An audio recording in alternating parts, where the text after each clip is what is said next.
First responders from across Texas will gather in Austin to say their final farewell to one of their own. Thanks for joining us tonight at 10. I'm Robert Hadlock. And I'm Shannon Wolfson. It has been the big story since Monday night when Starflight nurse Kristin McLain died on a rescue call in the Greenbelt in South Austin. Right now, the National Transportation Safety Board is investigating exactly what happened.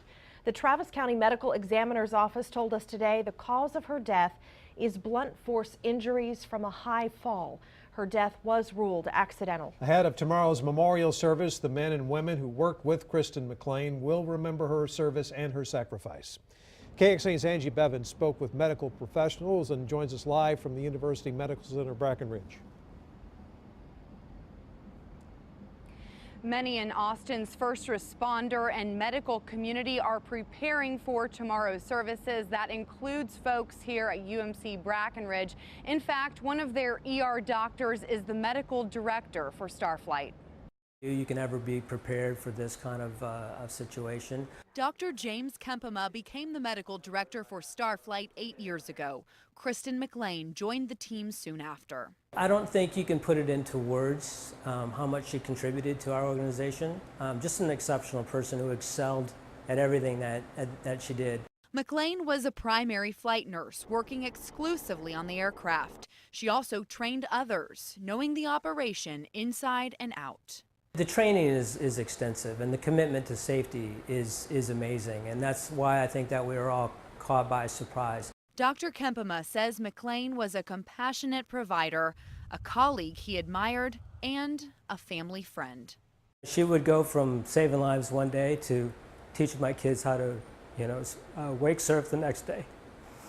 The entire Starflight team will attend her services Friday. Many of the UMC Brackenridge Hospital staff will be there too.